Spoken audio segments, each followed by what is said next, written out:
Hi, listener. This is From Ideology to Unity, a spiritual journey where we let go of ego and ideological doctrine in favor of meaning, purpose, and unity as a whole.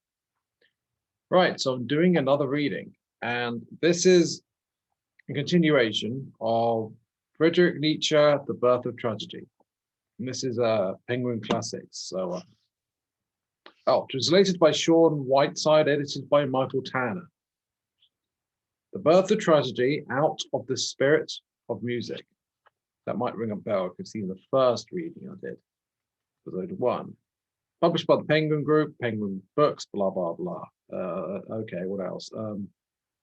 London? Yeah, it's published in London and other places. But yeah, that's enough publishing information. I guess you might want me to continue. And if I remember correctly, yeah, so that's the spirit of the music. So it's got the word spirit in it and the word music in it.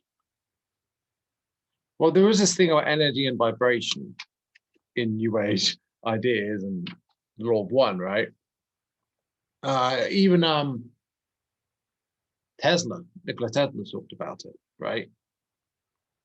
If you want to understand the secrets of the universe, understand it in terms of energy, frequency, and vibration. Well, maybe I'm misquoting, but I think that's more or less the vibe of it anyway. So, so what if everything was created from spirit? Okay, what is the spirit of vibration? The spirit of frequency, the origin of all frequency, that is the spirit. Well, it's the source field, right? It's source, it's source.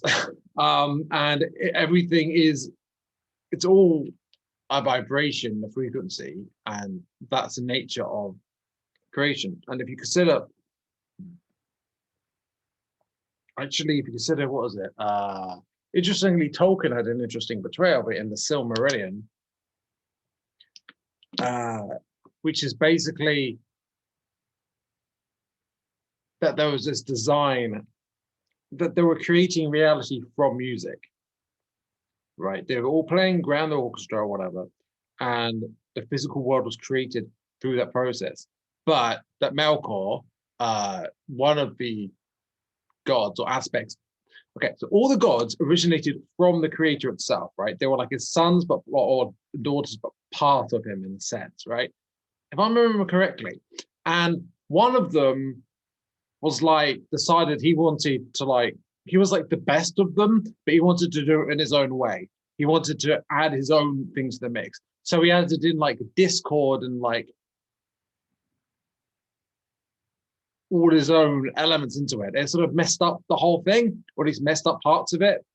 And that's why there are things like the Balrog and stuff, I think, and like certain negative aspects of that world, which are only there because of his influence, or rather how he messed that up the creation in certain sense, but what it is doing.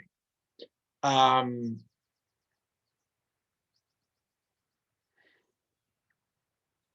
technically they were created before, like, even like the elves weren't there, or the humans were created, or the dwarves were created. Anyway, not the Lord of the Rings, but it's interesting that energy and frequency creating and manifesting reality thing. And if you consider that as eternal, that okay, so that orchestra is outside of time, and everything in space and time is created from that. But okay, what happens then if you get beings like that in the actual reality, physical reality, in our world, and we're to be doing that creation manifestation process while interacting with that world? Well, what you get with souls manifest in the physical reality, incarnated, and with the law of attraction and manifestation and so forth, like playing out, right?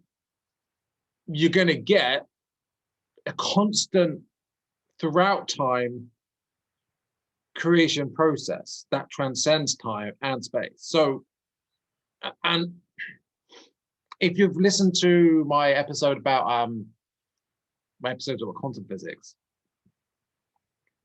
I discussed the idea in reference to the book that, and quantum physics, that the way we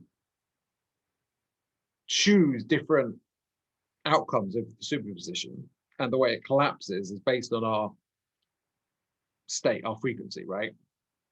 Our mental state and of our observation and our mental state, right? So the way it manifests is fundamentally, well, yeah, that basically we manifest the future and the past at every moment in the eternal now when we're incarnated, right? And so, or when we're in the spirit world, we might be still influencing things, just kind of while not in it, which is more like what it was originally. You know, it's funny how I got all that from Out of the Spirit of Music, but you know, I do think there's a reason why he chose that, and I think that he was aware of more than we give him credit for.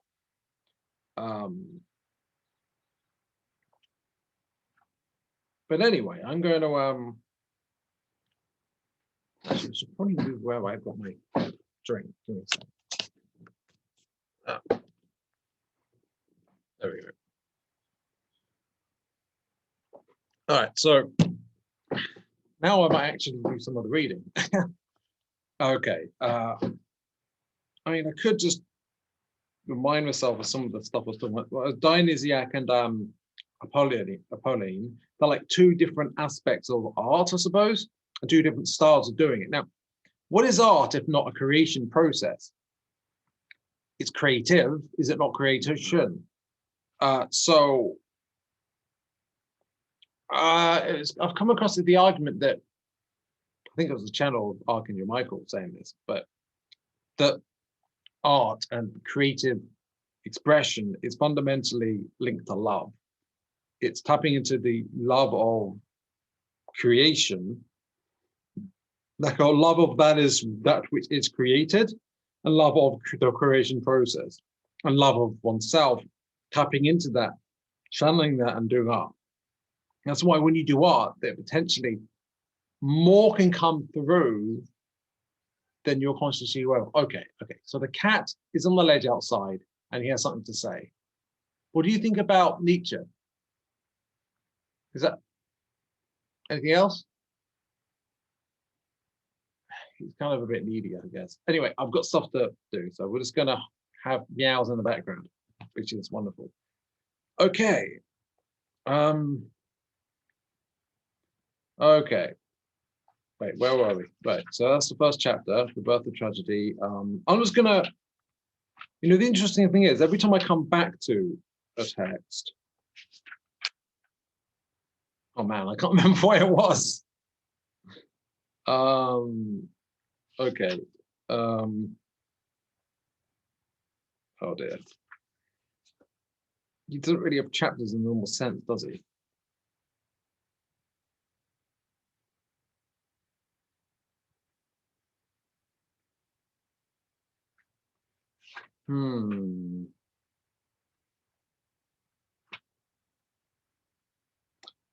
If I've missed out something, I'll just that'll just be how it is. But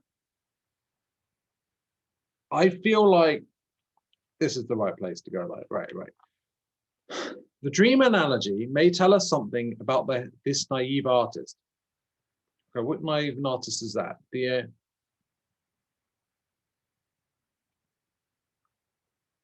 will. So I'll go rewind slightly. Amongst the Greeks, a will wished to contemplate itself. In the transfiguration of genius and the world of art, in order to glorify themselves, its creations had to feel worthy of glorification. They had to see themselves in a higher sphere, without this contemplation seeming either a command or approach. It was in this sphere of beauty that they saw reflections of themselves, the Olympians. With this reflection of beauty, the Hellenic will battled with the talent correlative to the artistic talent, for suffering and the wisdom of suffering. And as a monument to its triumph stands Homer, the naive artist. So This dream analogy may tell us something about this naive artist. Let us recall the dreamer and the way. Interesting. Is the dreamer the creator and source, and the way reminds you of Taoism? In the midst of the illusion of the dream world and without disturbing it, he calls out to himself, "It is a dream. I want to dream on." Well, reality is a dream, isn't it? It's a dream within a dream within a dream. You agree? Not the categories. So, yeah, it's an infinite fractal dream within a dream thing. And that's reality, I guess. But it doesn't mean it's not real. It's just kind of like, okay, so illusion and dream, or illusion, or reality and illusion, or whatever, these are opposites. But opposites are all unified as a whole. That's the nature of things, because non-duality is the nature of reality, which means reality is entirely a dream, an illusion, but it's also entirely real. And it may sound like a paradox, but the paradoxes tend to be non-dualistic. They seem contradictory if we look at them in a dualistic way. If we look at them in a non-dualistic way, they make sense and actually tell us about reality. That's why paradoxes are so useful. If we must conclude from this a deep inner delight in the contemplation of dreams, or if, on the other hand, before we can dream with that inner delight in contemplation, we must first completely erase the day and its terrible intrusiveness. We must interrupt these phenomena more or less as follows, guided by Apollo, the interpreter of dreams. So this is talking about Apollonian art, which is dreaming and envisioning,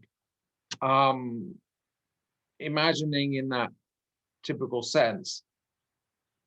And sometimes you might need to just have distraction put away, like retreat from the world, and just, in some sense, to do that. But there's this inner delight in contemplation, and guided by Apollo, and he's not meaning literally, but it's almost like the spirit of a certain aspect of creation. It's interesting that he portrays it as this whole thing as out of the spirit of music, but he's not, I don't think, saying that, okay, so Dionysian is more outright musical, right?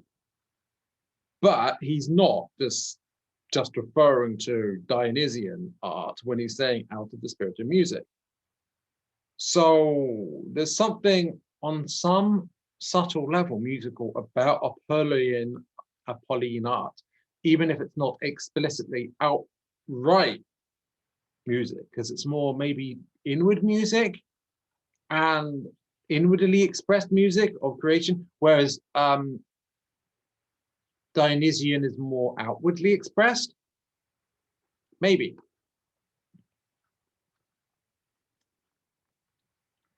Although of life's two halves, waking and sleeping, the former is held to be preferable, more important, more considerable, and more worth living. Indeed, the only one that is lived. I should still, paradoxical as it may sound, like to maintain the opposite valuation of the dream in relation to the mysterious foundation of our being, whose phenomena we are. So, that's interesting. Now, if you look at the world as all a dream in a sense, a dream within a dream, then I suppose it makes sense. Not that waking isn't a thing, but like,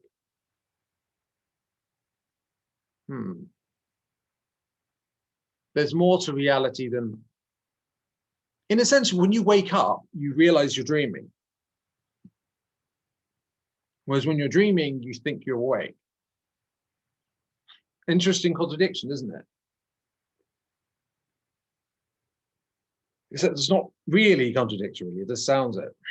Paradoxical, I suppose. So waking up spiritually is indeed an awareness of being in the dream. Yeah. So let's hear what Nietzsche says about this. The more aware I become of those omnipotent art impulses in nature, I find them in an ardent longing for illusion and for redemption by illusion. The more I feel compelled to make the metaphysical assumption that the truly existent, the primal oneness, eternally suffering and contradictory, also needs the delightful vision, the pleasurable illusion for its constant redemption, an illusion that we, utterly caught up in it and consisting of it, as a continuous becoming in time, space, and causality. In other words, are required to see as empirical reality. Well, firstly, if it wasn't for incarnation, going into that dream where we don't even know we're in a dream, going into that incarnal physical reality where, so the spirit in the spirit world just like goes down here and, well, lives a life with the veil of ignorance. And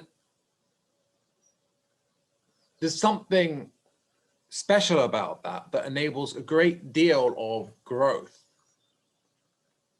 right? And it's through that suffering, through that hardship, we are tested by the divine, in a sense. And through that process, we transcend what we once were. And there's something about the artistic process which puts us in touch with a oneness, and is somehow transcendental. So now there are other interpretations of this potentially, naturally. So alternatively, you could say that when you're imagining things, when you're creating things, in some sense, art is an illusion, that it's not just like everyday reality, right? But there's something about doing that that's fundamentally a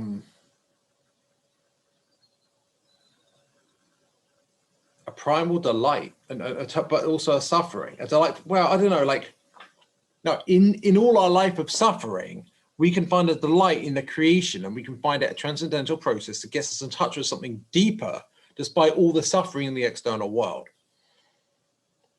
Now, and if you think about it, when you're doing art, you're creating an inner world, or an outer, you know, you're creating this world, or that world might be just what you're seeing in the painting, like what the painting shows. It might be the world evoked through the sound, with the emotions that are evoked and all that.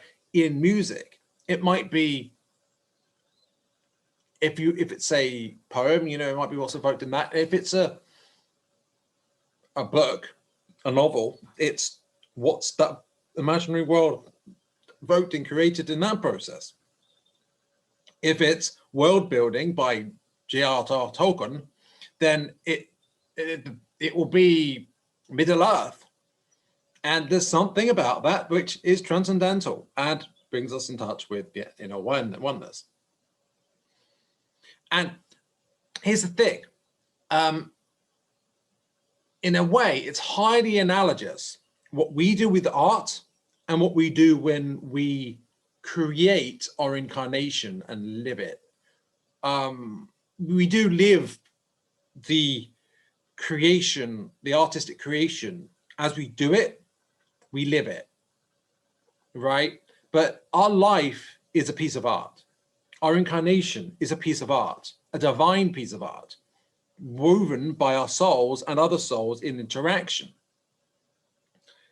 It's And what is, and that's why sometimes I compare it to like a grand synchronized dance. Synchronized implies synchronicity, by the way, that is deliberate. So, or grand synchronized piece of art, an orchestra, things like that. It's collaborative art. It's collaborative creation. It's co-creation. And and you can imagine a group art piece would be that too. And that is kind of what we experience in our incarnation, like a group art piece, a collective art piece. So you're out there in the spirit world and you're like, what my life's going to be, right?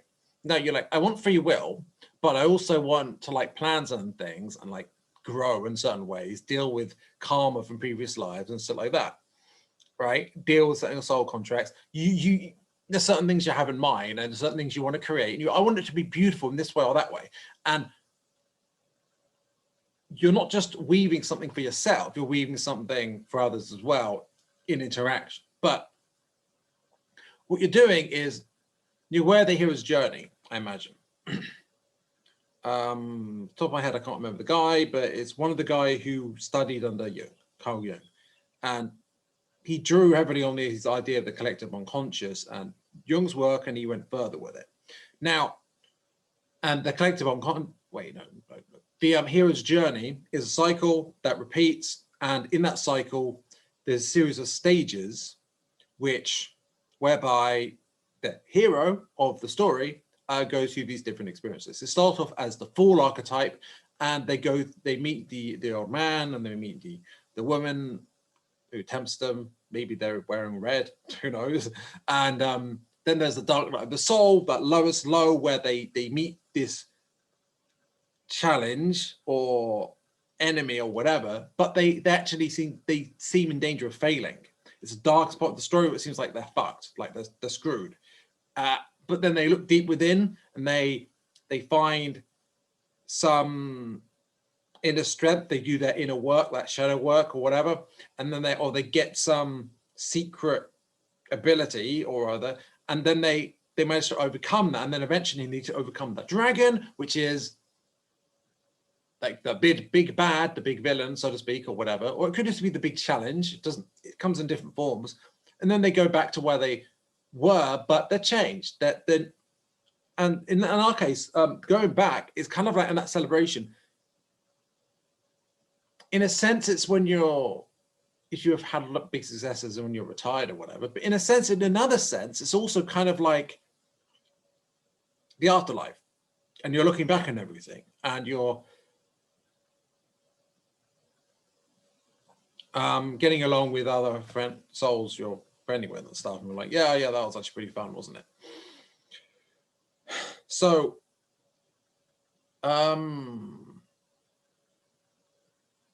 now it's a story. That's a piece of art, just as any story is, and it is deliberately woven to be a story. And everyone has their story, but even all characters technically have their stories. That you always focus on one character generally. But there are certain stories that are known for being more realistic, like the Song of Ice and Fire, which has certainly really interesting symbology in that.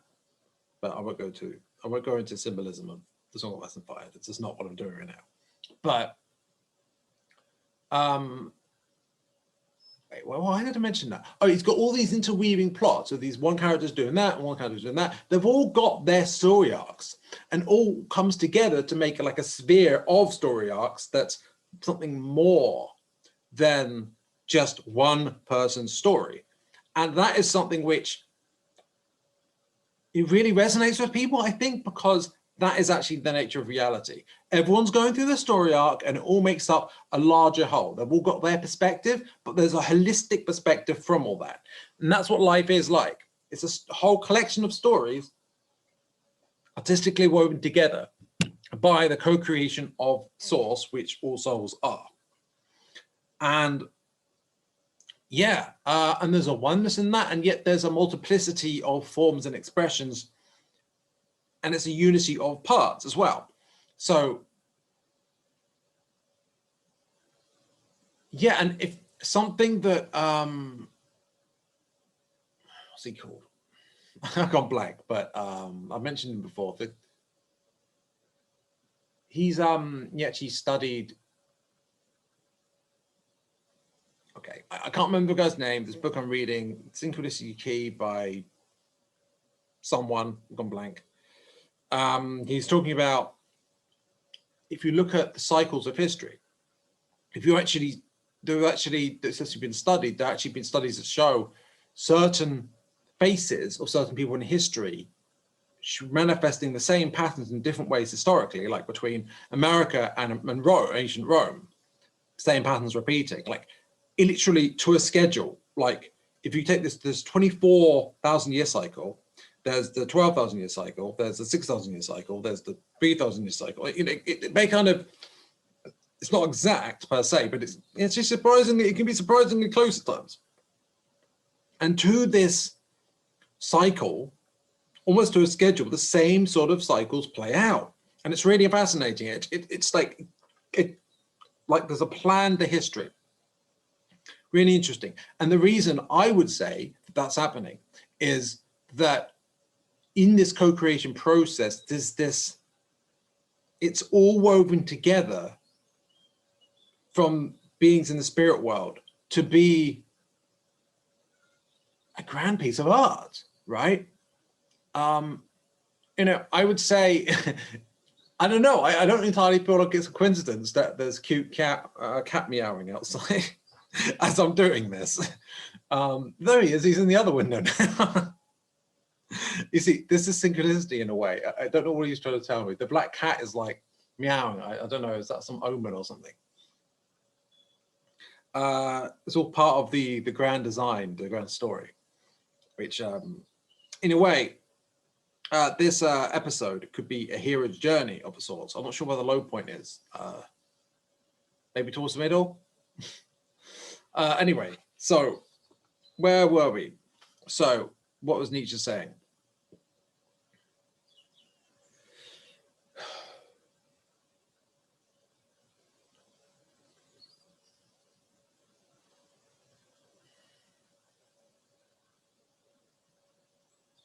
If we look away from our reality, then for a moment, if we see our empirical existence, like that of the world in general, as the idea of a primal oneness created in a moment, then we must see the dream as an illusion of illusion, and hence as an even higher satisfaction of the original desire for illusion. It is the same reason that the innermost core of nature takes such unutterable delight in the naive artist and the naive work of art, which is likewise only the illusion of illusion. Raphael himself, one of the most immortal naives, said in one of his allegorical paintings, depicted that reduction of illusion to mere illusion, that original act of the native artist and also of Apolline art culture. In his transfiguration, the lower half of the painting, with the possessed boy, his despairing bearers, the dismayed and terrified disciples, reveals the reflection of eternal primal suffering, the sole foundation of the world. Illusion here is the reflection of eternal contradiction, of the Father of all things. From this illusion there now arises, like an ambrosial vapor, a new and visionary world of illusion, of which those caught up in the first illusion see nothing, a radiant floating in the purest bliss and painless contemplation, beaming from wide open eyes. Powerful words from Friedrich Nietzsche. And I would have to say that it does fit largely with the interpretation I was having. Like, it sounds a lot like illusion of illusion. I was talking about dreams within a dream, right? Very much the same sort of thing. And I didn't know I was going to read that. So, very interesting. And what's this? Those caught up in the first illusion see nothing. As in, I don't know exactly, but I get this vibe of the being of ignorance and people not seeing, but they don't know they're an illusion. Whereas the self-aware illusion that is real that is life. That's being awakened, right? I imagine there's stages after that, but obviously there's densities after fourth density. So, all right, where was I?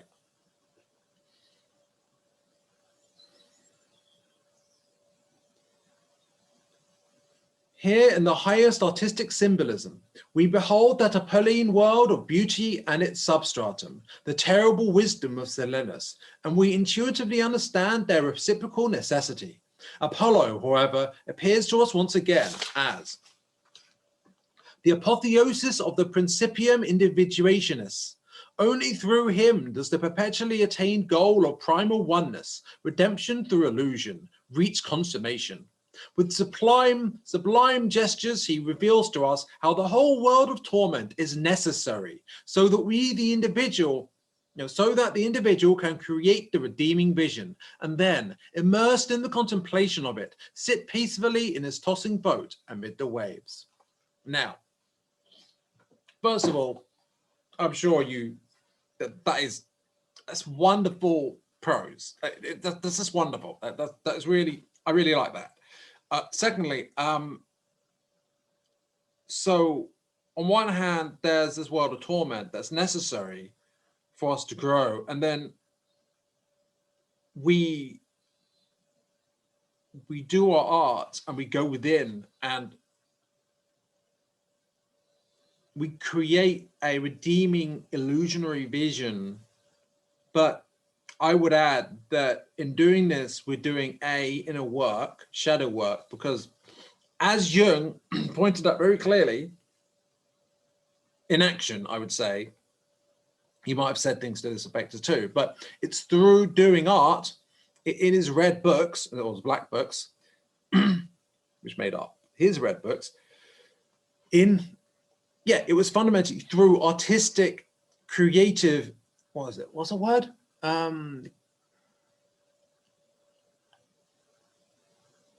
Active imagination. That is, art is active imagination, but dream interpretation and other things. Through this process, sorry. What do you think about Nietzsche?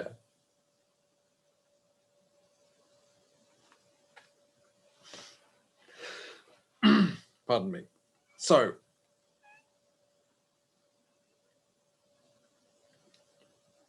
it's and through when we go inwards, right?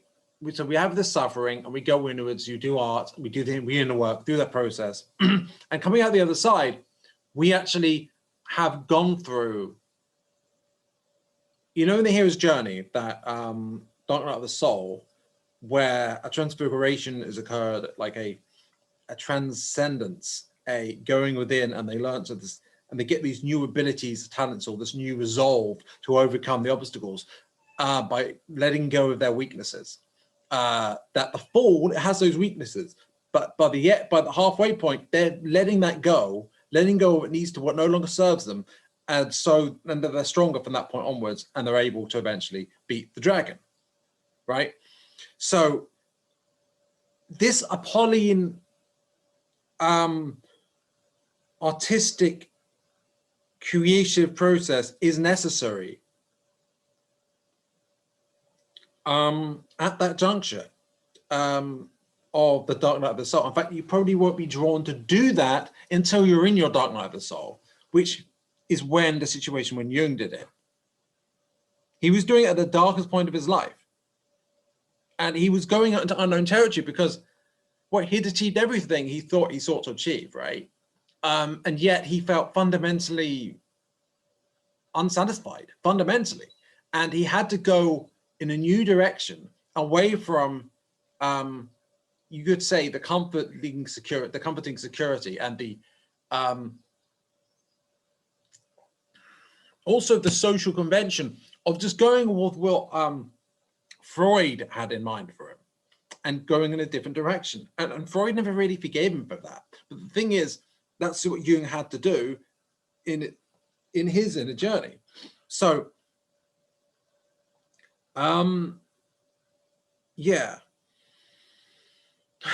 And then once you've done that, you are sitting peacefully in a tossing boat amid the waves, which means in the chaos of reality, we can be at peace despite the chaos of reality. Whereas before we were suffering from and in the chaos of reality, we become the eye of the storm that's peaceful amid chaos. And that is something we can achieve by doing this Apolline artistic creative process. That's what active imagination, which I think is what he's referring to here in his own way, allows.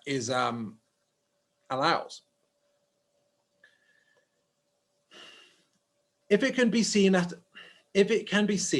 at all imperative and prescriptive, this deification of individuation knows but a single law, the individual. That is, the maintenance of the boundaries of the individual. Pardon me. Moderation in the Hellenic sense. Apollo, as an ethical deity, demands moderation from his followers in order to maintain its self-knowledge. Pardon me. And in order to maintain its self-knowledge. And so,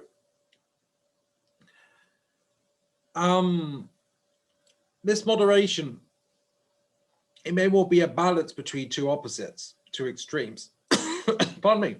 This is maybe not like my soul in this episode, hopefully. Right, so, yes. So, yeah, perhaps there's a Taoist sort of, or maybe in the sense of the tree of life as well, like that balance between two opposites, between, how to put it, between excess and, I can't remember, being too strict with yourself, I guess, on too routine based. And you get self-knowledge from being that moderation in the Hellenic sense. And self-knowledge is important to do that, which means you need to be self-reflective on some level. Otherwise, you won't be thinking, oh, am I being like moderate between this balance and the other? You're just going to be doing your thing, right? And okay. And thus the admonitions, know what thyself and nothing to excess, coexist with the aesthetics and necessity of beauty, while hubris and excess are considered the truly hostile spirits of the non-Apolline realm, and hence qualities of the pre-Apolline age, the age of the Titans, the world beyond the Apolline, the world of the barbarians. It was for this titanic love of man that Prometheus had to be torn apart by vultures, for his excessive wisdom in solving the riddle of the Sphinx, and Oedipus had to be cast into the bewildering vortex of crimes. Thus did the Delphic god interpret the Greek past. The Apolline Greeks also saw the effect of the Dionysiac as titanic and barbaric, unable to conceal from themselves the fact that they themselves were also inwardly akin to those fallen titans and heroes. Indeed, they were forced to feel even more than that. Their entire existence, with all its beauty and moderation, was based on the veiled substratum of suffering and knowledge, revealed to them once again by the Dionysiac. And beyond, behold, Apollo could not live without Dionysus. So I'm getting this impression that, while there's this creative illusion where you go inwards, touch with that inner oneness through, you get into a peaceful state when you do it, and it's contemplative and so forth. And that's,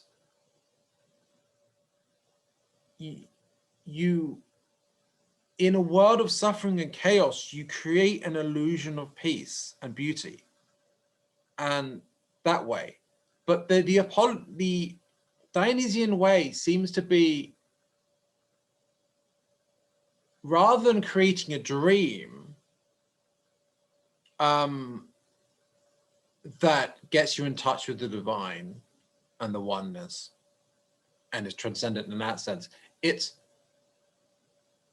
this grand musical dance that gets you in touch with like the vibrations of reality around you. So instead of an illusionary creative process, you're creating something by getting in touch with the chaos of reality and getting in touch with the beauty of that chaos. And honestly, I would see things like, you can imagine a bunch of people like on like NSD or something, just sort of doing some party or something. And there's something about that may be divine on some level, but it's different from the Apolline, definitely. It's very much this expressive thing of outwardly showing your emotions and sharing it with other people. And but the thing is, there's something beyond the Dionysiac. It's playing with fire a little bit, whereas the Apolline is like going within into this comfort illusion. It's like, yeah, there's suffering, but let's make the suffering into joy. That's the Dionysian thing. It's like celebrating the chaos, but what it isn't is falling for the chaos. It's not like necessarily being subsumed by it. It's not like, for example, going to an orgy. That is not Dionysian. That's going beyond. You see, in the last reading we're dealing with, there's a certain, because they knew that the Dionysiac was necessary, they were willing to accept it within their culture. But there was a certain extent which to them was just outright barbaric and was just outright just too far, right? There's a unison of opposites, but like there still has to be some kind of balance, right? If you just go all out unbalanced chaos and just all out we want, it's not, I mean, when you go full on like that, it's like, it could be, there's a sadistic element, like a predatory aspect to indulging that goes beyond that outward musical expressive Dionysian art.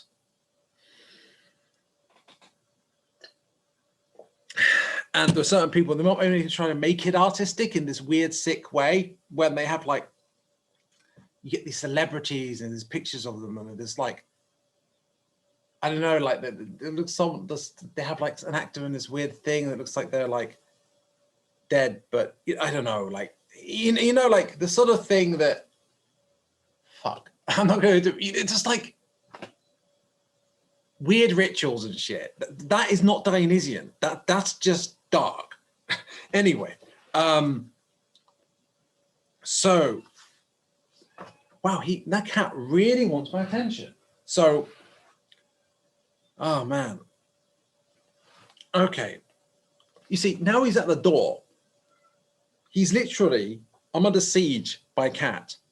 Literally.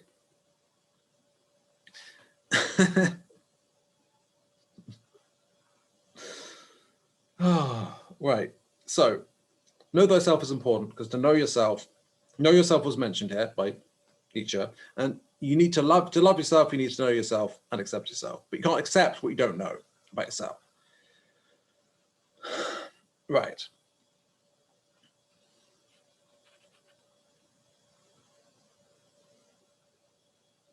Where was I?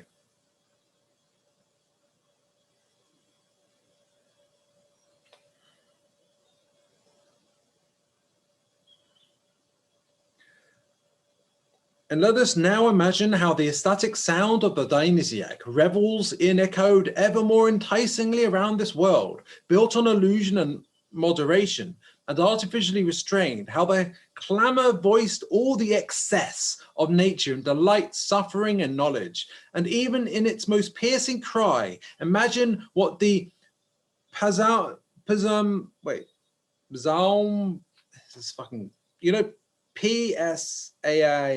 I'm not really Christian, so Psalmodizing Apollonian artist with its phantom harp notes could have meant, compared to this demonic folk song, the muses of the arts of illusion blanched before an art that voiced the truth in its intoxication. The wisdom of Silenus cried, woe, woe, to the cheerful Olympians. The individual, with all his restraints and moderations, was submerged in the self-oblivion of the Dionysiac state and forgot the Apolline dictates. Excess was revealed as truth, contradiction. The bliss born of pain spoke from the heart of nature. And consequently, wherever the Dionysiac invasion was successful, the Apolline was negated and destroyed. But just as certain is it that where the first onslaught was successful withstood, the esteem and majesty of the Delphic god was expressed more rigidly and more threateningly than ever. In fact, I can explain the Doric state and the Doric art only as a continued encampment of the Apolline. Only unstinting resistance to the titanic and barbarian essence of the Dionysiac could explain the long-term survival of such a scornfully remote art, so enclosed in bulwarks, such a warlike and severe training, such a cruel and ruthless state. So this really evokes in a fascinating way the interaction between the Apolline and the Dionysiac. So just as the Apolline is just calm within the storm, where you go within and you do the inner work and it's peaceful and it's,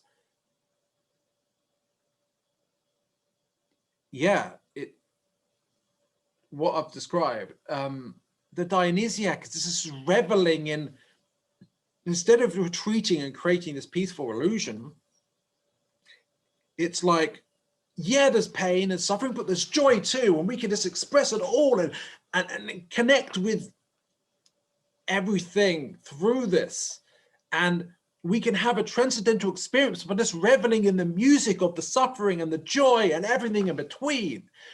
That is Dionysiac, and there's a value to that. There absolutely is. And it's a very hippie-ish sort of thing, perhaps.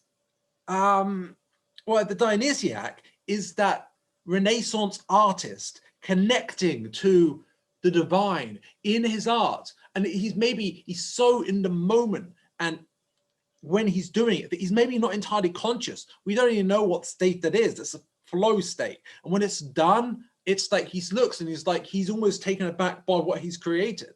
That whole thing of Raphael and the like.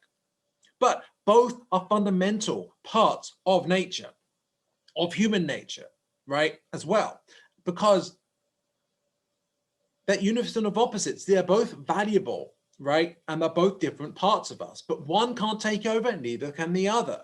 And inevitably, one can't, neither can the other. Like yin and yang, you can't get entirely one or the other. And each actually has a little bit of the other within it. And that's drawing on Taoism there. What would that be though? Because despite all the revelry and excess of the Dionysiac, there's a transcendental oneness that can be experienced through that. And what is oneness? It's a circle, just a circle. Now, what do you get in yin and yang? You get this little circle within of the opposite color. A circle represents the monad, right? Now, in the other, in entirely in the Apolline, which would represent order, I imagine, in this comparison.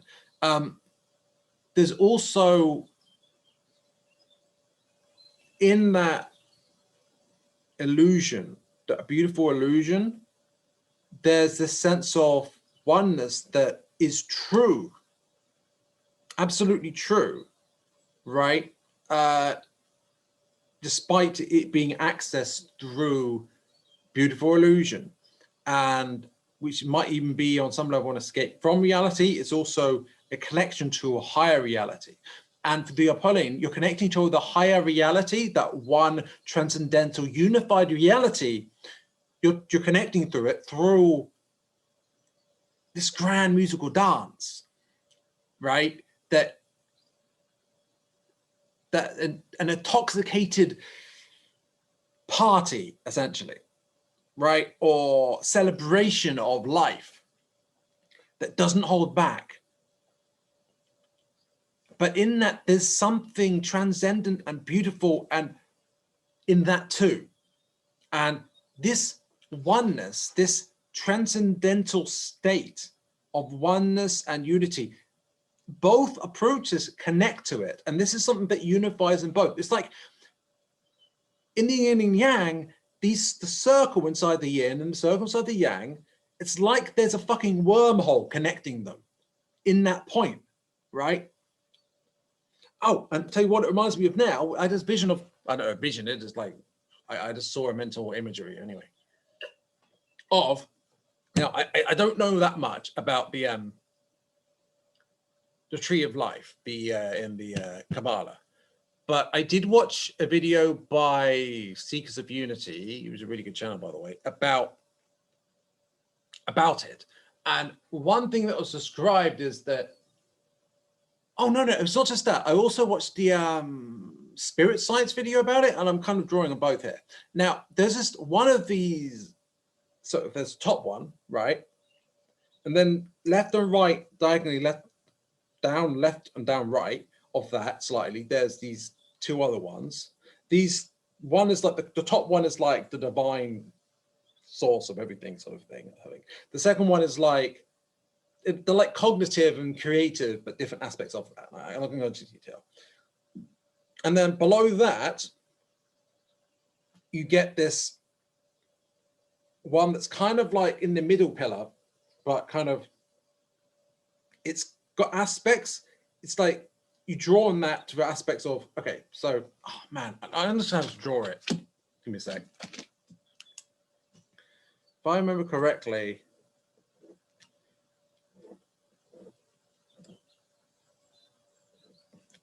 I don't know for sure. I think it's something, wait, no, you can't see shit now. Yeah, I think it's something like that, but it's like, wait.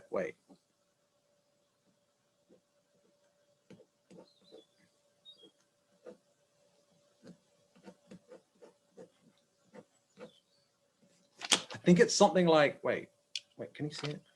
I mean, if how do I describe it if you're just listening to this? I don't know, honestly. Okay, just look up the tree of life and you can pause this, look up the tree of life, find the image. There's the top one, then there's the two below that, and then there's a top one in the middle pillar, but the second one down in the middle pillar, that's the one which apparently is meant to have a dotted line.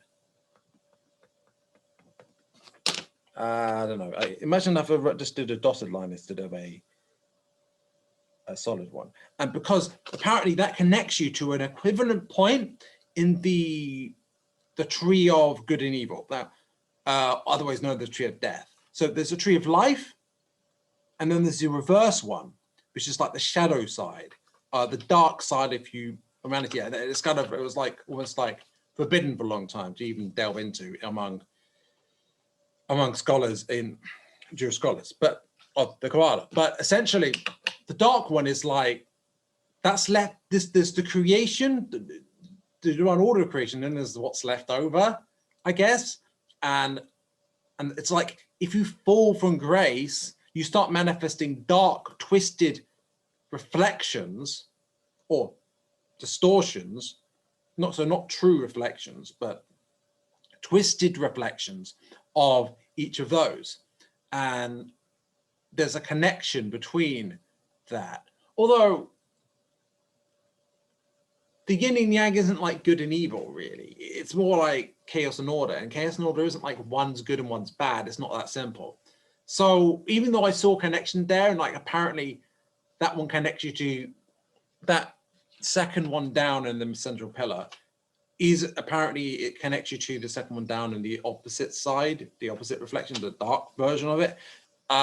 I don't know. It seems like it's similar to the idea I came up with of the fundamental connection in that there's a oneness that connects between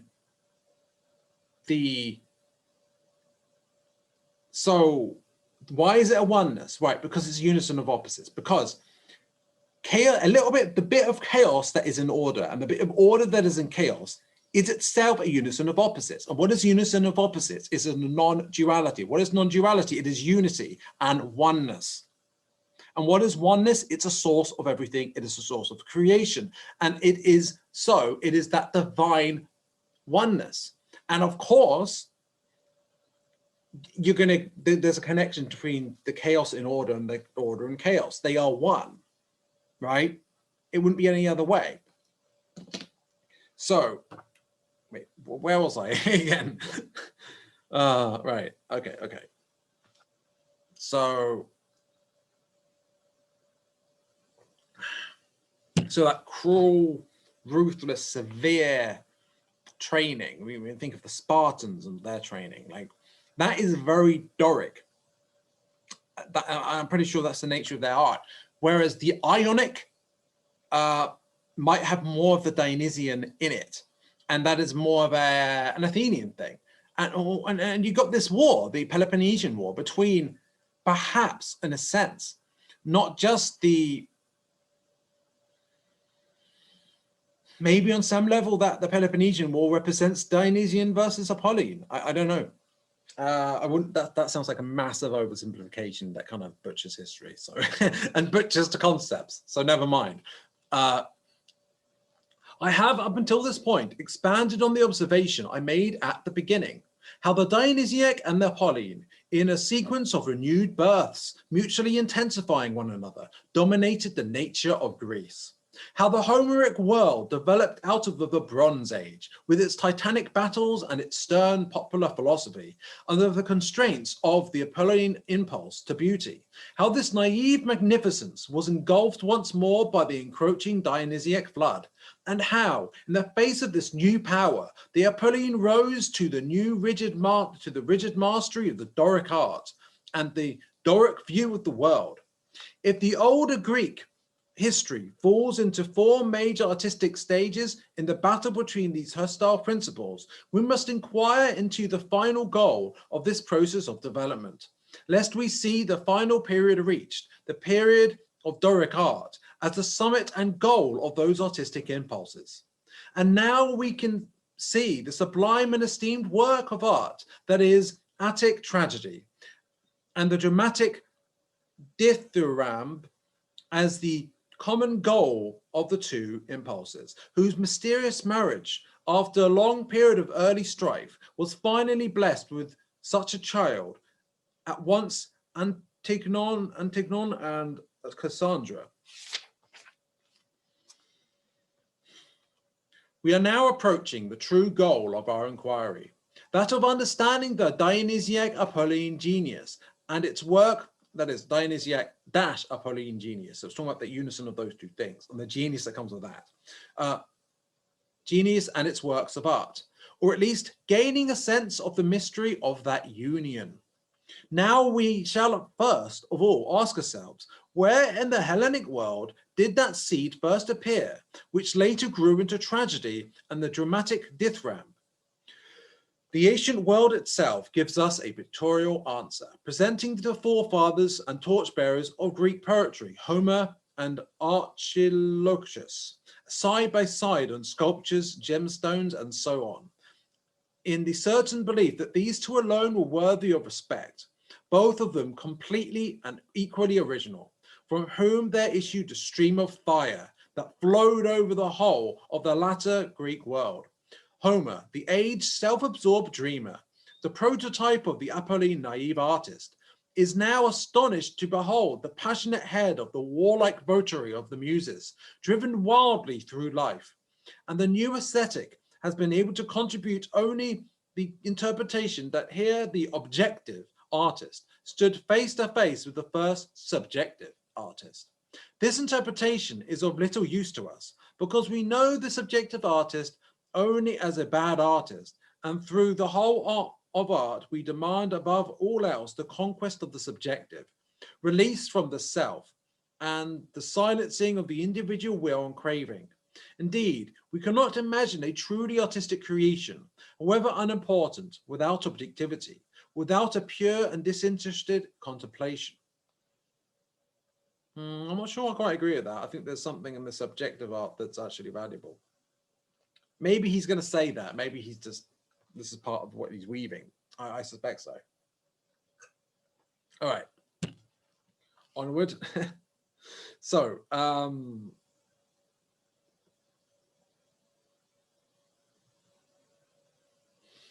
for this reason, our aesthetic must first resolve the problem of how it is possible to consider the lyric poet as an artist. He too, in the experience of all ages, always says I, and sings us through the full chromatic scale of his passions and desires. It is this Archilochus who frightens us, as he stands next to Homer with the cry of his hate and scorn, the drunken outpourings of his desire. Is he the first artist to be termed subjective, not consequently the true non-artist? How then did he win the honor bestowed upon him by the Delphic oracle, the home of objective art, in a number of highly remarkable sayings? Schiller casts some light on the process of writing his poetry in a psychological observation that he found himself inexplicable, but which did not give him pause. In the state prior to the act of writing, he does not claim to have had before or within him an ordered causality of ideas, but rather a musical mood. Bracket, for me, feeling does not at first have a clearly defined object. This is only formed later on. A certain musical atmosphere of moods precedes it, and the poetic idea only comes afterwards. Close brackets. If we add to that the most important phenomenon in the whole of ancient poetry, the unification, or indeed the identity, which they assume to be quite natural, of the lyric poet with the musician, compared to which our modern lyric poetry appears as a headless statue of a god, we can now see the artist's metaphysics described above to explain the lyric poet as follows. Firstly of all, as a Dionysiac artist, he has been thoroughly united with the primal oneness, its pain and contradiction, and produces a copy of that primal oneness as music, if we can rightly call music a repetition and recast of the world. But now, under the Apolline dream influence, this music is revealed to him as an allegorical dream image. That reflection of primal pain in music, free of images and concepts, redeemed by illusion, now creates a second mirror image as a single allegory or example. The artist has already abandoned his subjectivity in the Dionysiac process. The image that now reveals to him his unity with the heart of the world is a dream scene symbolizing the primal contradiction and primal suffering, as well as the primal delight in illusion. The I of the lyric poet therefore sounds from the very depths of his being. His subjectivity in the sense used by modern aestheticians is a falsehood. When Archilochus, the first lyric poet among the Greeks, proclaims his raging love at the same time his contempt for the daughters of Lycambes, it is not his passion that dances before us in orgiastic frenzy. We see Dionysus and the Maenads. We see the intoxicated reveler, Archilochus, sunk in sleep, as Euripides describes it in the Bacchae, asleep in a high mountain pasture in the midday sun. And now Apollo comes up to him and touches him with the laurel. The Dionysiac musical enchantment of the sleeping man now sends out sparks of images, lyric poems which, at the peak of their evolution, will bear the name of tragedies and dramatic dithyrambs. So,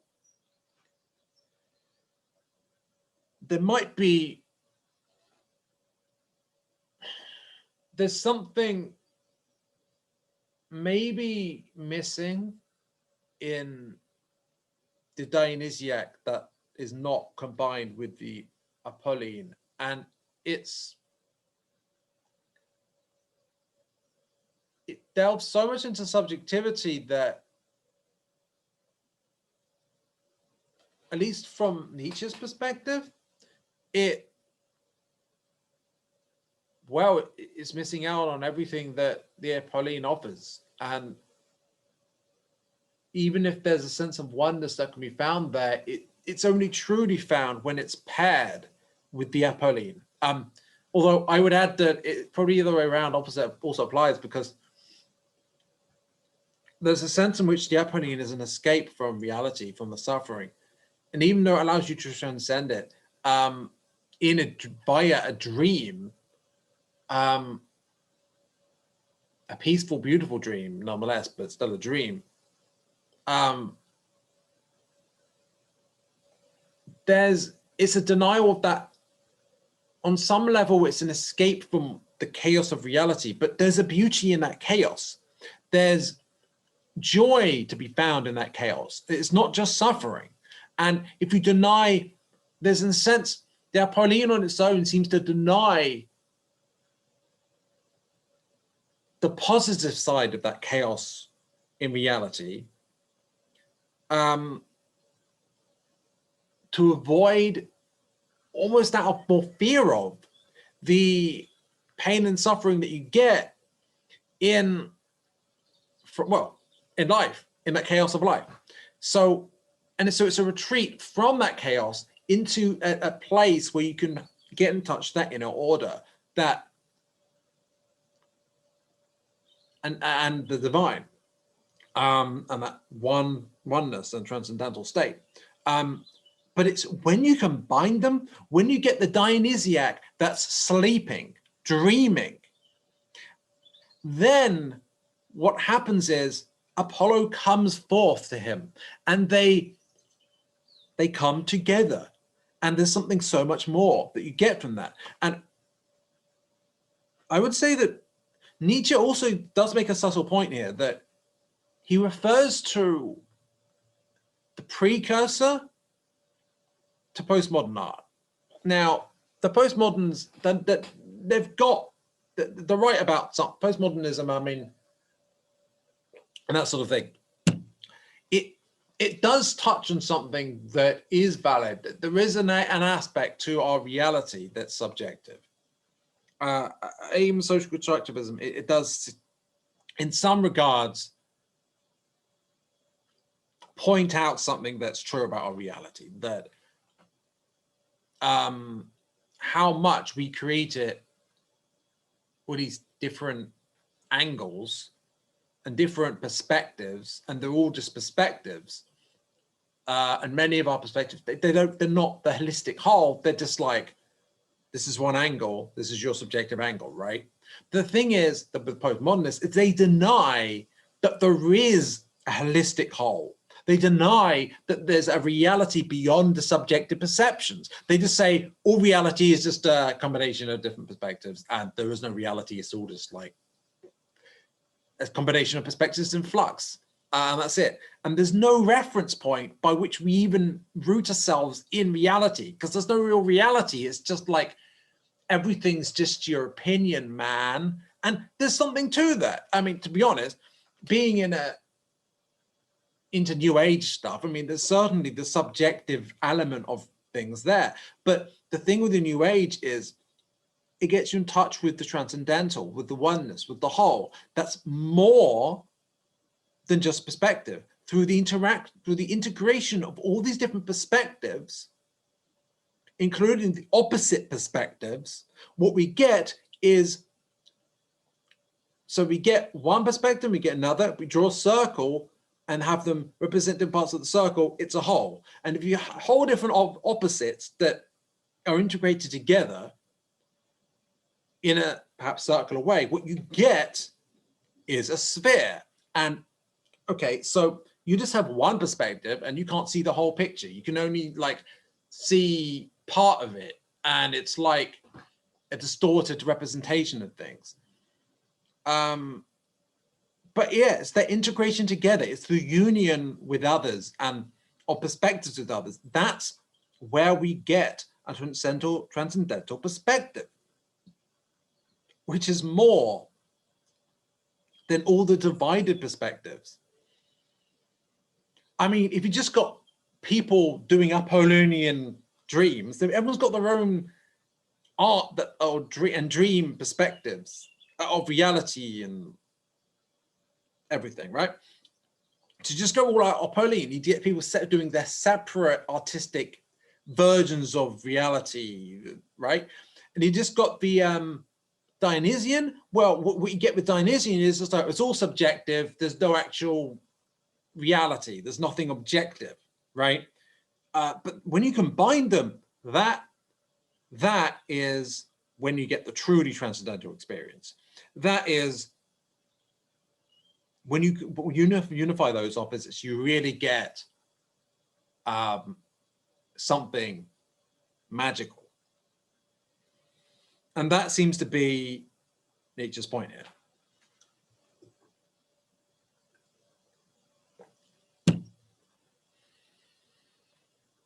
Let me find where it was. The writing's kind of small, you know. The sculptor, like his close kin, the epic poet, has lost himself in pure contemplation of images. Without a single image, the Dionysiac musician is himself nothing but primal suffering and its primal resonance. Resonance referring to. An interesting comparison here is that Rupert Sheldrake refers to morphic resonance. Tesla referred to energy, frequency, and vibration. These things, they're connected. And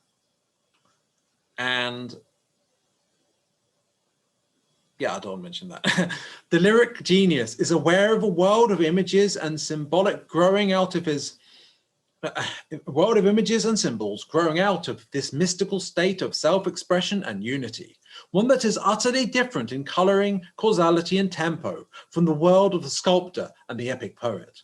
While the latter lives with the joyful ease within these images and only within them, and never tires of lovingly contemplating them down to the minutest detail, while he sees even the image of the raising Achilles as a mere illusion whose raging expression he enjoys with that dreaming delight in illusion, so that this mirror image of illusion guards him against becoming as one and fusing with his figures.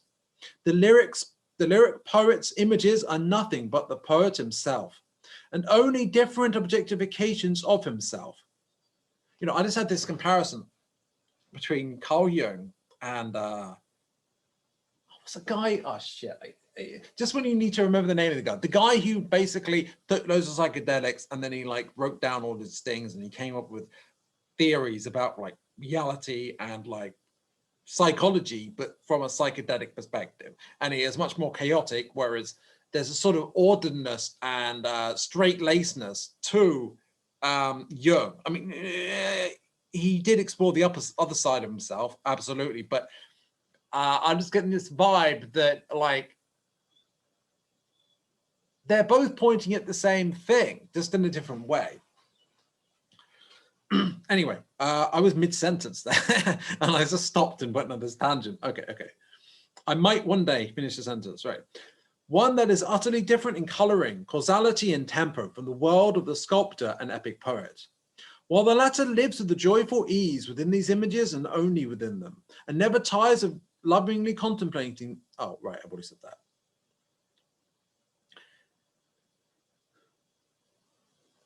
And only different the lyric poet's images are nothing but the poet himself, and only different objectifications of himself, which is why, as the moving center of that world, he is able to say, I, this self, is not that of the waking, empirically real man, however, but rather the soul truly existing and eternal self that dwells at the basis of being, through whose depictions of the lyric genius sees right through to the very basis of being.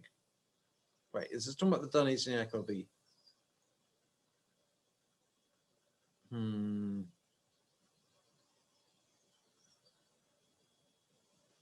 Okay.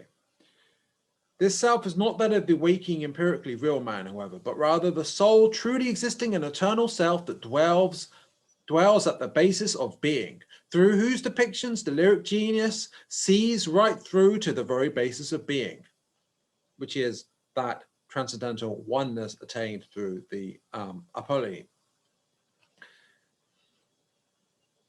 Let us now consider how, amongst these depictions, he also sees himself as a non-genius, as his subject, the whole horde of subjective passions and stirrings of the will directed at a particular object that seems real to him. If not now, if it now appears that the lyric genius and the non-genius connected to him are one, and that the former is using the little word I to refer to himself, this illusion will no longer have the power of seducing us, as it has certainly seduced those who have described the lyric poet as a subjective poet. In fact, Archilochus, the man consumed with passion, loving and hating, is only a vision of the genius who has already ceased to be Archilochus and indeed becomes the world genius, and who symbolically expresses his primal pain in that symbol of the man Archilochus, while that subjectively craving and desiring man Archilochus can never, ever be a poet. But it is not at all necessary for the lyric poet to see only the phenomenon of the man Archilochus before him as the reflection of eternal being. And tragedy proves how remote the visionary world of the lyric poet can be from that most immediate phenomenon. And it's perhaps that remoteness from immediate phenomenon, in a sense, that is what the Apolline is missing when it's not integrated with the Dionysiac. Don't worry, that's not for me. The phone will pass. Schopenhauer, who did not conceal himself from the difficulty presented by the lyric poet when it comes to the philosophical consideration of art, believes that he has found an escape route along which I cannot follow him. He alone, in his profound metaphysics of music, has been given the means to achieve a solution. I hope that I have resolved these same difficulties according to his spirit and his honor. However, he described the singular essence of song as follows. Now, this is a quote from The World as Will and Representation, page 250. So we are going to read this bit in a different reading, I think. So probably, yeah, we're going to read that bit in a different reading, but that's fine. I can do it twice. So I'm glad that Nietzsche appreciated Schopenhauer as well. So, all right. It is the subject of the will, that is his own willing, that feels a singular consciousness. Well, see, already messed it up. That feels a singer's consciousness, often as an inbound and satisfied willing joy, but even more as a hampered willing sorrow, always as emotion, passion, and agitated state of mind. Beside this, however, and simultaneously with it, the singer, through the sight of surrounding nature, becomes aware of himself as a subject of pure, will-less knowing, whose unshakable, blissful peace now appears in contrast to the pressure of willing, always restricted and needy. The feeling of this contrast, this alternate play, is really what is expressed in the whole of the song and what constitutes the lyrical state in general. In this pure state, pure knowing comes to us, as it were, in order to deliver us from willing and its presence, willing and its pressure. We follow, but only for a few moments, willing, desire, and recollection of all our personal aims, always tears us away again from the peaceful contemplation. But again and again, the next beautiful surroundings in which pure will-less knowledge presents itself to us, entice us away from the willing. Therefore, in the song and the lyrical mood, willing, the personal interest of our aims, and pure perception of the surroundings that present themselves are wonderfully blended with each other. Relations between the two are sought and imagined. The subjective mood, the affection of the will, imparts its color to the perceived environment, and the environment imparts its own to the mood. The genuine song is its copy or impression of the whole of this mingled and divided state of mind. So, sometimes there's this thing I'm reading out and I just realize I haven't taken in what I've read. I've just read it. So if you get me, I'm just going to briefly skim that.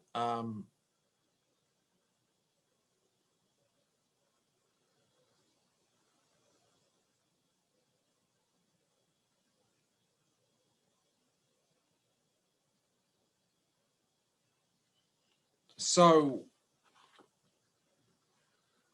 there's a sense of an artist who, or an essence of song, right, referred to the artist, who might more specifically be a musician, right? And on one hand, they're getting inspiration from the beauty of nature and beauty, and they're getting inspiration in that sense. But on the other, they've got their aims and their goals and things they want to achieve, and that keeps dragging them away from that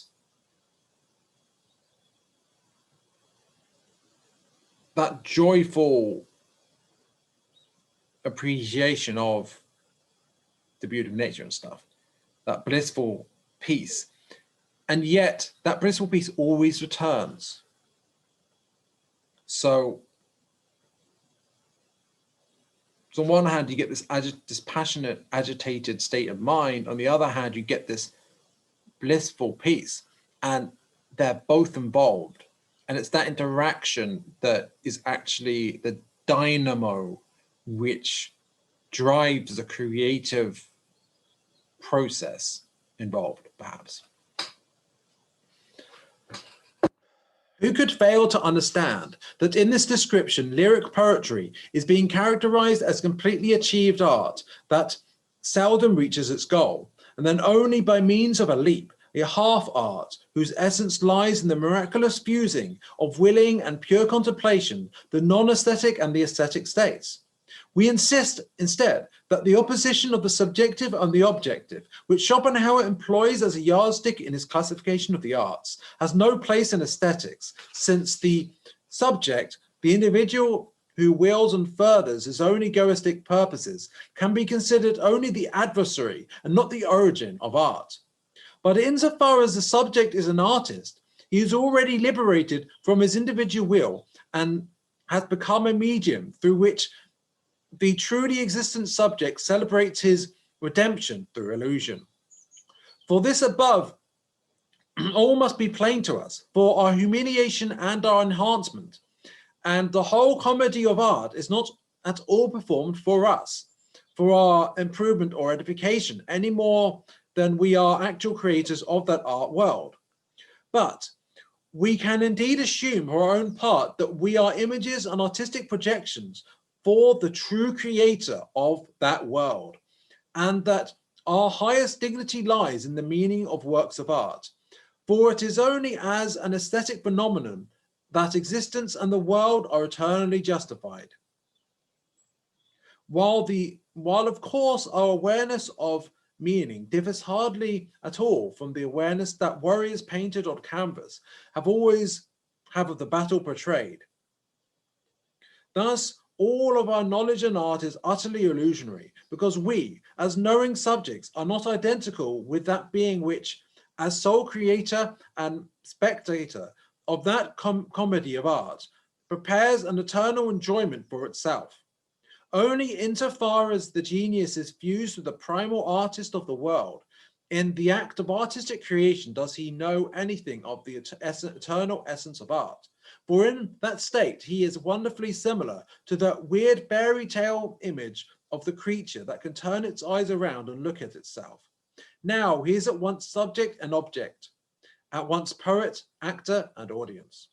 Now, I don't know if it's intended to be such, but it does make me think of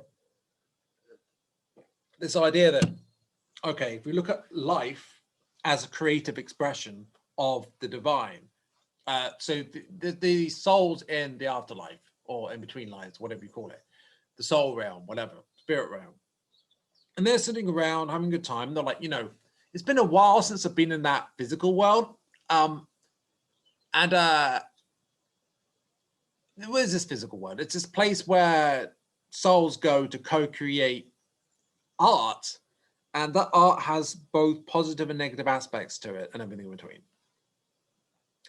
And they grow from that experience of doing the art. But the thing is, like, so they're sitting around and then they're like, okay, let's discuss how we're going to co-create this, what we're going to do. So I'm going to do a bit this, you're going to do a bit of that. This is the sort of character I'm going to be portraying. This is the sort of character you'll be. These are the challenges I'll face, and this is what my journey will be. How am I going to make that fit together with your journey that your journey that you're going to be having? How are we going to interact in a way that allows us all to grow and create something beautiful in the process? But it's not just that. They're like, okay, let's go and interact with people further out, other groups, and decide that who may well be interested in incarnating at the same time. And let's work out with them what we're going to do, how we're going to co-create this art, right? And this art is for themselves and for each other. And the audience is other aspects of themselves, since we're all one. And it's for themselves individually, it's for themselves collectively. And like, these things are two sides of the same coin anyway. It's for source, because there's not really a difference. And the source which we are part of, and the whole of, and everything in between, the source that we are is observing itself and a subject, an object of its own artistic creation in every now moment, in and out of incarnation. And that is this whole thing that Nietzsche just said as much applies to art that we do in life as to the art that is life.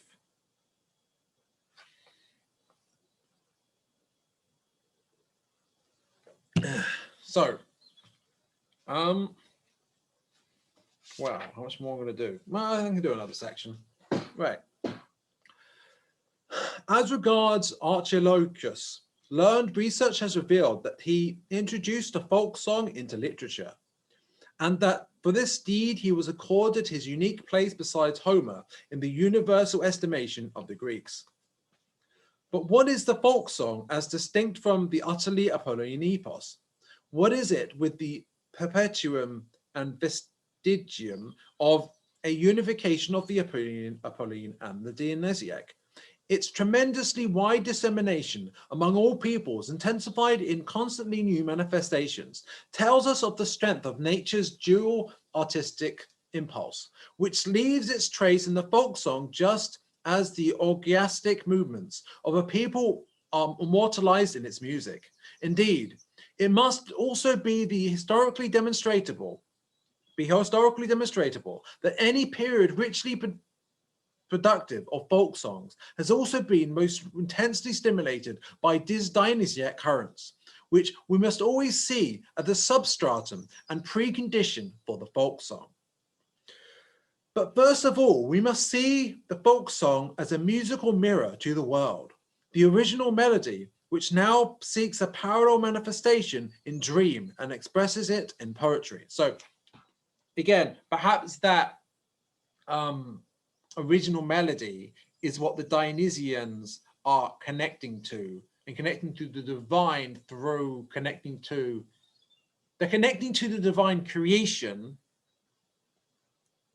in all its contradictions and chaos, and reveling in that. And in that reveling of that, they connect to the oneness, the all that is.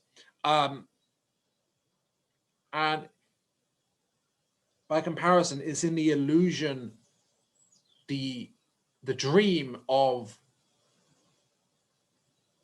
a dream world that might not be that at all, and might be an escape from that, but in other ways might be inspired by that the Apollonian creates this beautiful work of art that's like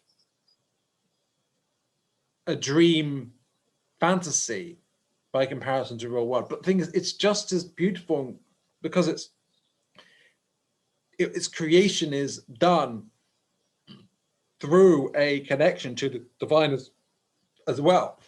And naturally, if you combine the two, you get something even greater. So, and that's why you get this thing where you get poetry that has a music that is almost musical in its manifestation, and you get music that's almost, no, you get like sculpture or something. It's almost got a musical vibe to it somehow, and you get, no way, I feel like I'm contradicting myself. No, anyway, whatever, I'm just going to continue.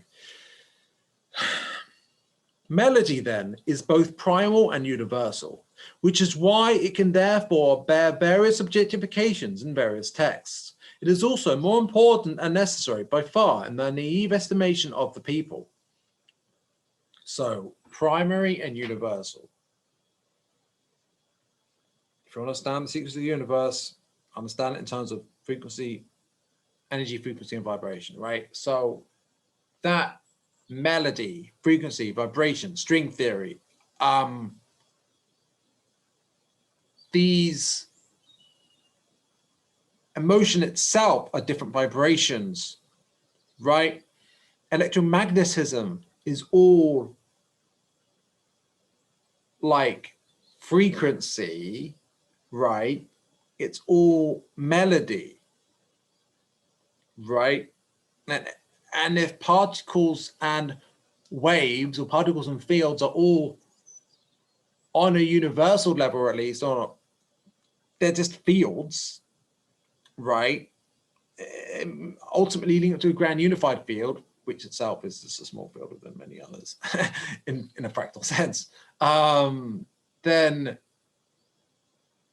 yeah, everything is that melody, that, what shall I call it? Out of the spirit of the nature, a birth of tragedy out of the spirit of nature, because out of the spirit of music. Okay.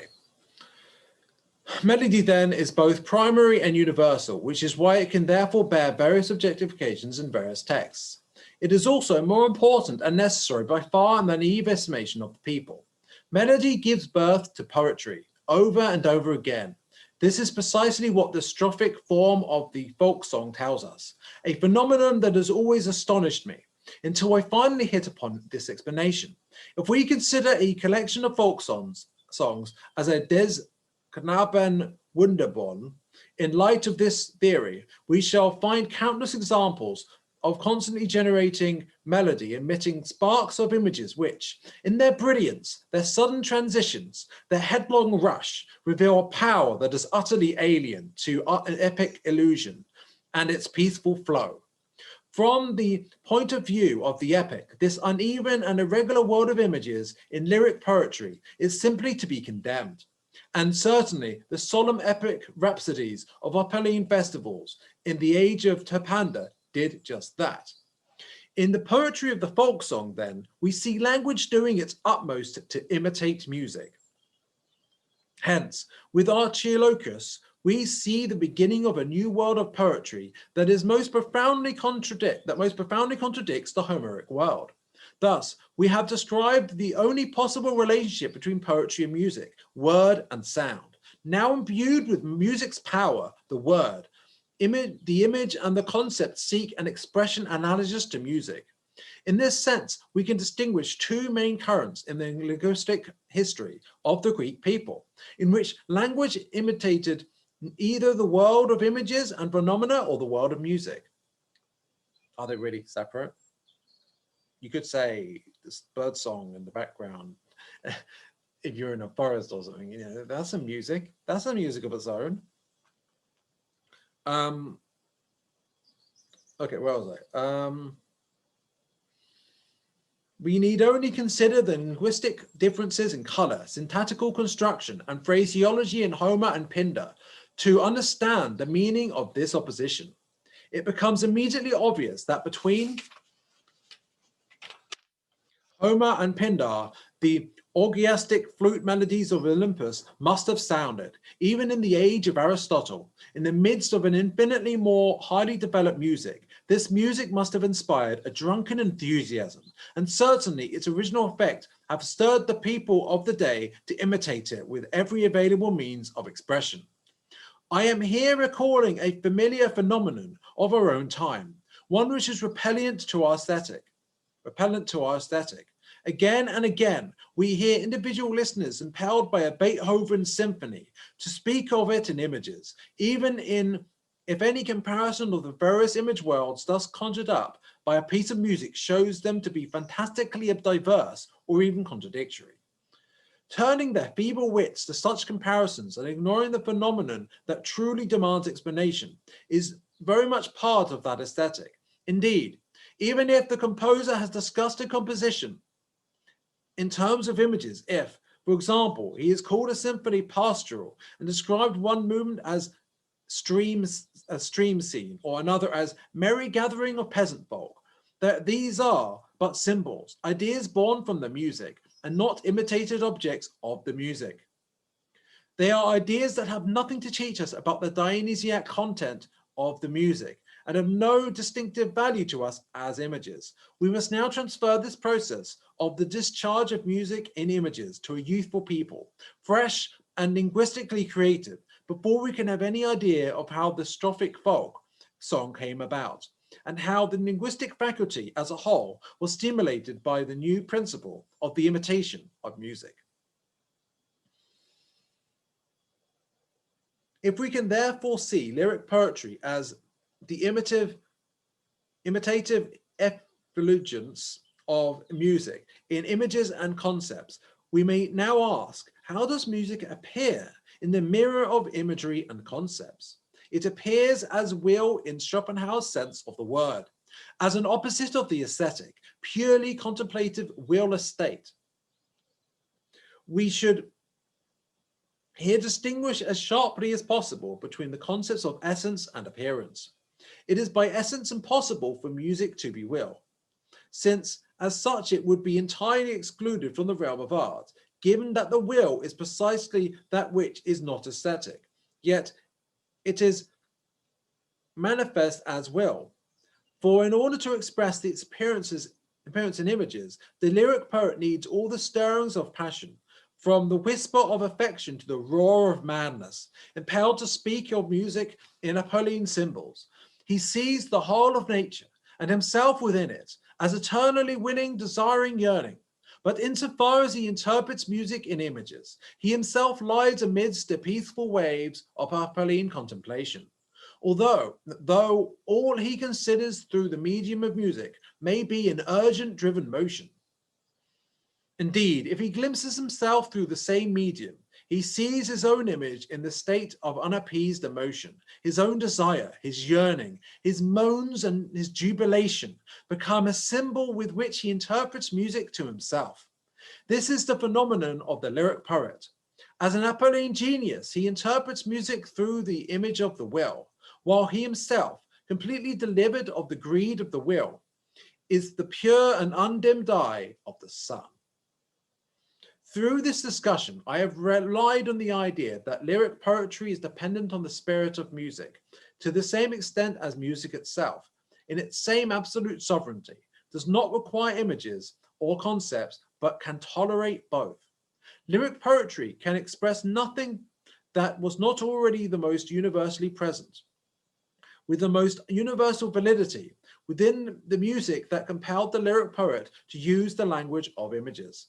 For this very reason, the world symbolism of music cannot be exhaustively interpreted through language, because it symbolically refers to the primal contradiction and the primal suffering within the primal oneness, and thus symbolizes a sphere beyond and prior to all phenomena. In comparison with this, all phenomena are mere symbols. Hence, language, as the organ and the symbol of phenomena, can never uncover the innermost core of music, but once it attempts to imitate music, always remains in superficial contact with it, and no amount of lyrical eloquence can bring its deepest meaning a step closer. Well, even the sphere image was used. I didn't know that he would use that.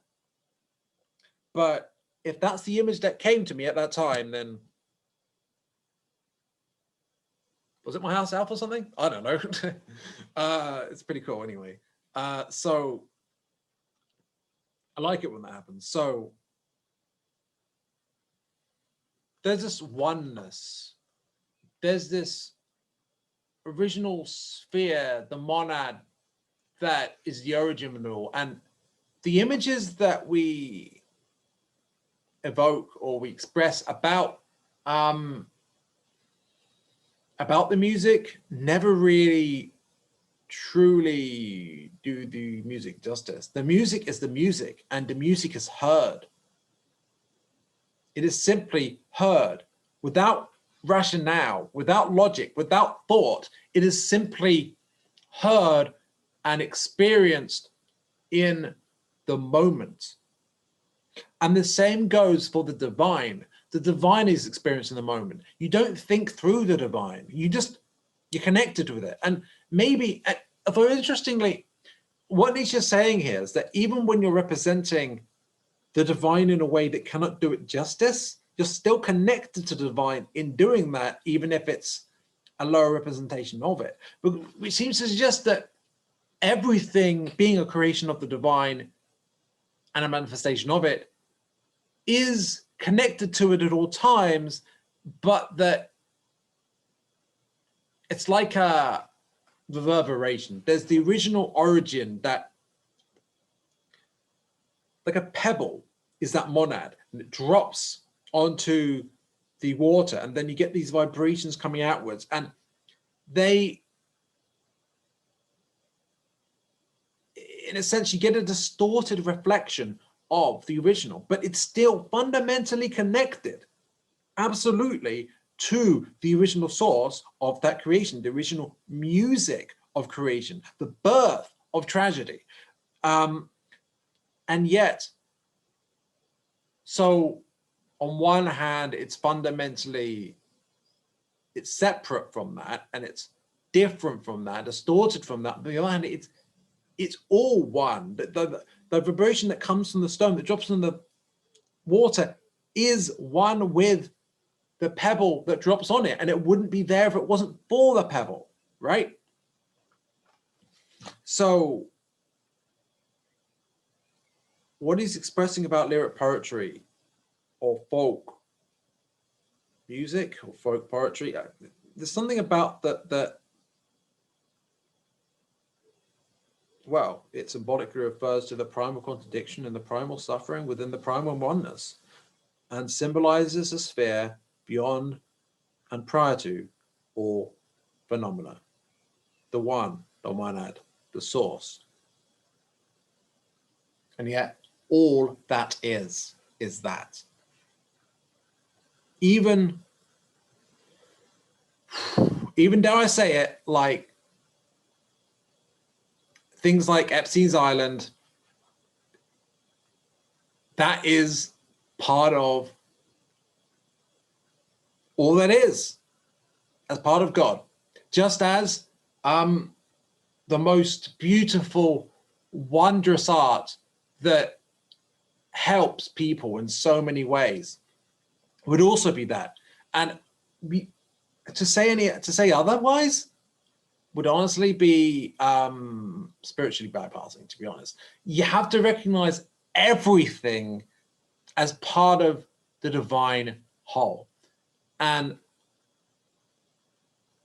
that doesn't mean being okay with tragedy. That doesn't mean being okay with suffering necessarily. It doesn't mean, be okay is acceptance, I suppose. So acceptance, you need to accept the darkness, but it doesn't mean you're like, well, I guess that's good then. Let's do more of that. Like, not necessarily at all. It's just like, I can accept that that's occurring, right? That manifests in reality. And I can accept that, because otherwise it's still there if you don't accept it. If you can't accept something, you're either running away from it, you're fighting it, or you're frozen in fear of it, or you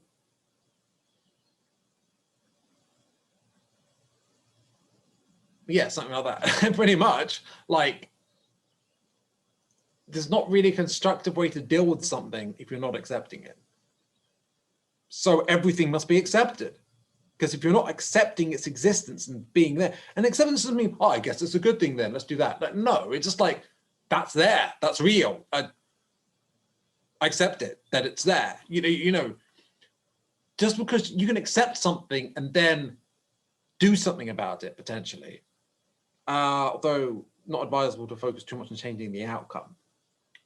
Rather, if you express your inner self, you express who you are in a way that is serving others and helping others, and that just so happens to reduce the suffering, and if not actually impede attempts to inflict suffering, then great. But there's a difference fundamentally between trying to change the outcome and doing that on one hand, and on the other, being present and intuitive and happening to change the outcome through that.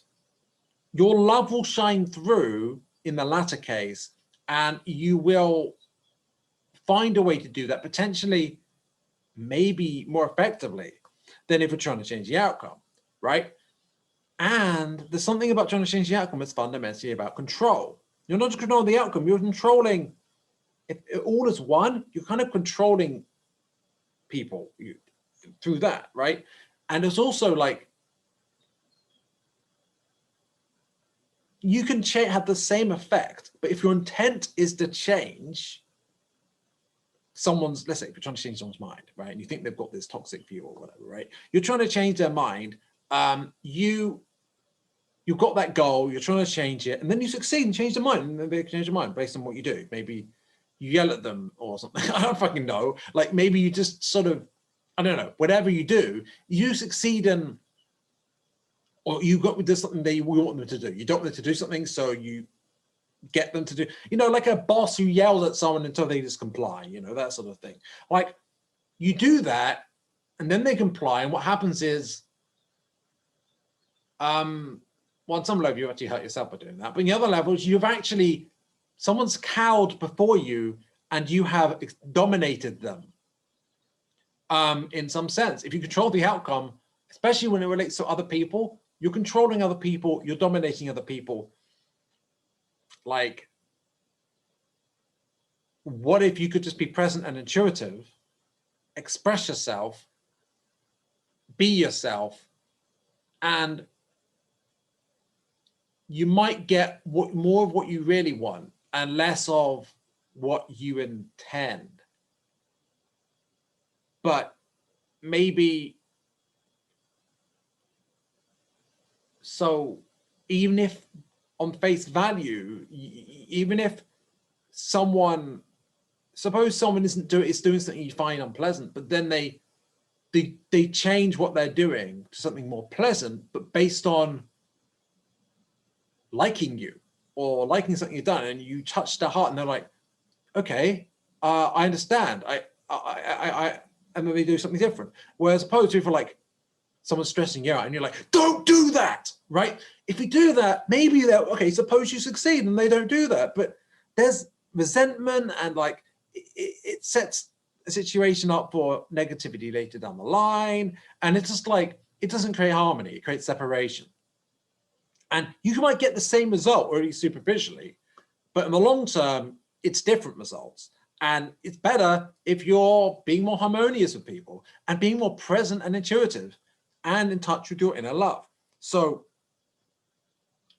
yeah, I would say, you know, I could keep going, but I do think I got a good reading session, a good episode out of this.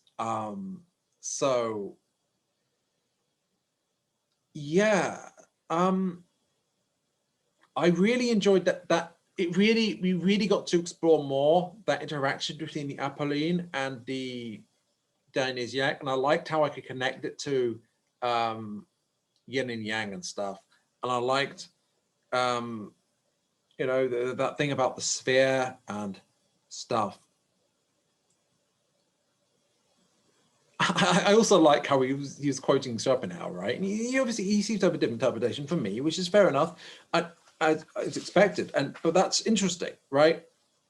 And that stuff about Archilochus, I haven't heard of him before. I haven't, but have you heard of him? You might want to look him up, because I might want to look him up, because, like, well, I don't know, it's interesting. So, and there's this unison of opposite. We can actually see, to some extent, I wonder if Jung was actually inspired by the unison idea between the Dionysiac and the Apolline. I suspect that might have inspired him in some way. We know that Jung did read, when he was young, he read Nietzsche, and he was like quite inspired by that and quite fascinated, but also scared by it on some level. Yeah, I hope you enjoyed this. I certainly did. And we will continue next time. So bye for now.